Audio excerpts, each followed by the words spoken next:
is the 3rd of May, and I decided to do something a little intellectual, a reader's book of days. So we'll see.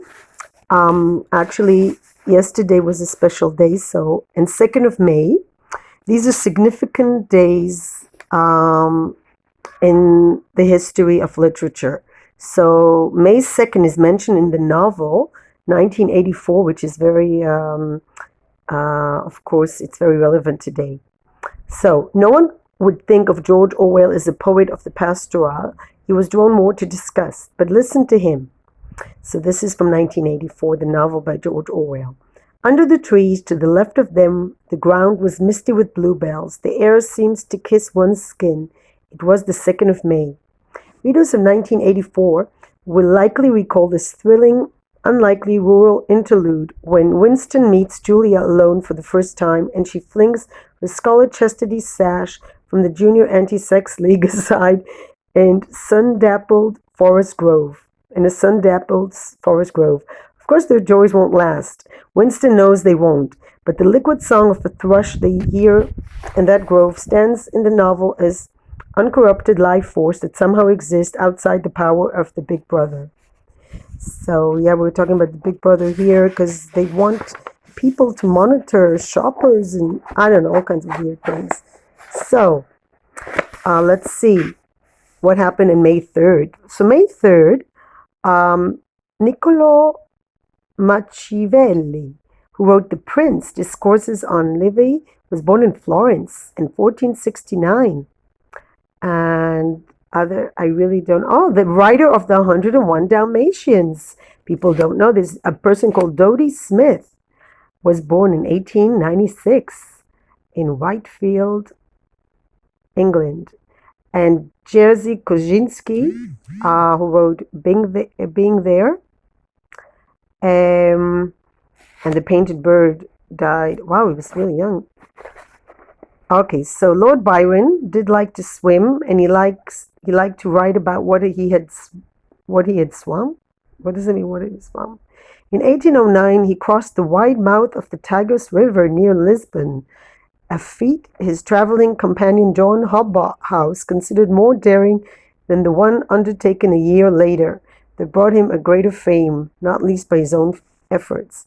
Following the Greek myth of the youth Leander, who swam every night to his lover Hero across the Hellespont, the strait dividing Europe from Asia, Byron and the ship's lieutenant attempted the crossing themselves. Driven back once by cold and current, they tried again a week later and made the 4-mile crossing in a little more than an hour, an achievement he celebrated in a short poem and mentioned again nearly a decade later in Don Juan. The hazardous current, he wrote to one friend, made him doubt whether Leander's conjugal powers must not have been exhausted in his passage to paradise. So you could see, even a poet like Lord Byron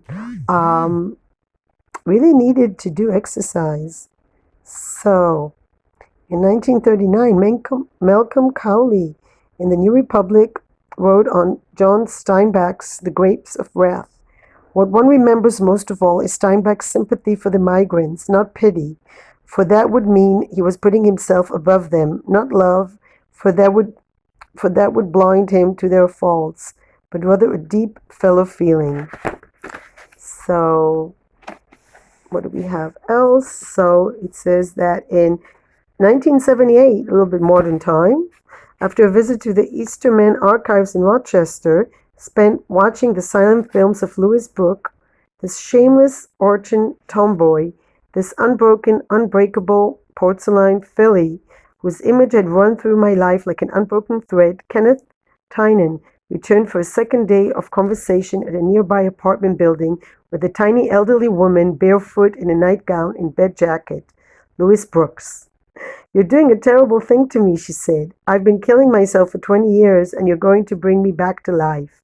For 3 days, she recalled her years of notoriety and obscurity, flirted with her younger fan, and shared her own love of the movies with Tynan, taking notes for his classic New Yorker profile, The Girl in the Black Helmet, which became an introduction to Brooks' own sharp, witted book of memoir and film criticism, Lulu in Hollywood. So, anyway, just saying a little bit for tomorrow. So, tomorrow we're going to be celebrating, tomorrow is May 4th, we're going to be marking the birth of a very well-known Israeli writer, Amos Oz, 1939, who wrote Tale of Love and Darkness is his most famous tale. He was born in Jerusalem.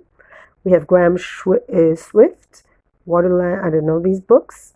And Jane Bowles, actually remember her. Her husband Paul is more famous.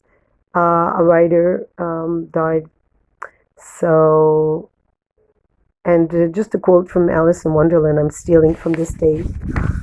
That will be tomorrow. 18th, so this is like for May 3rd and 4th. Well, May 2nd, 3rd, and 4th.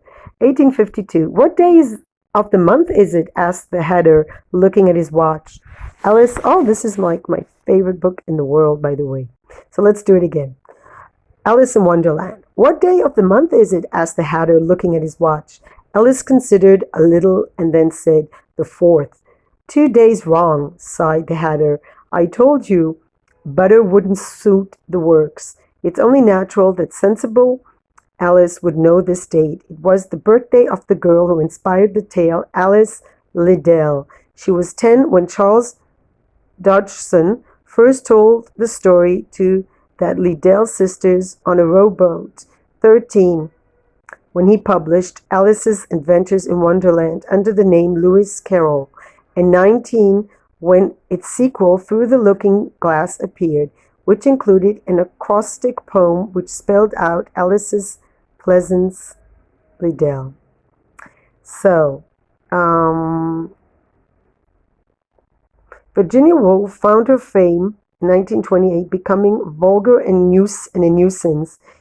It means nothing and yet takes one's time. Americans perpetually.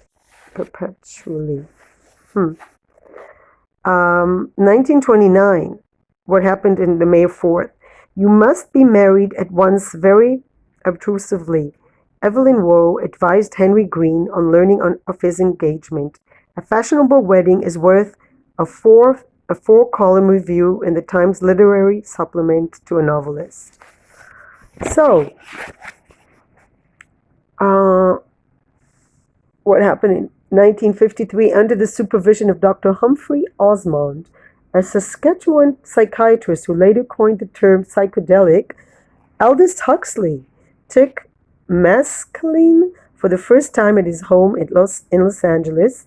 Overcome at first by lassitude, he walked with his wife and Osmond to the world's biggest drugstore at Beverly and La Cinda Boulevards, where, in an aisle of art books, the brushstrokes of Botticelli's overwhelmed him with a splendor that made a driver later that evening to see the hilly vistas over Hollywood, and an anticlimax by comparison, a vision that became the centerpiece of his account of the experience, The Doors of Perception.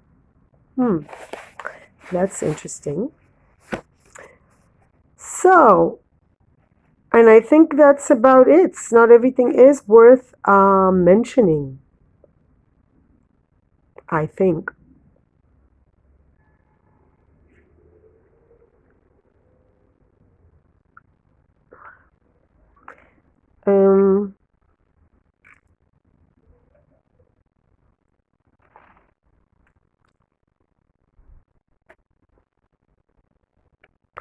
That's it. So, peace, light, and love. And have a wonderful May 3rd.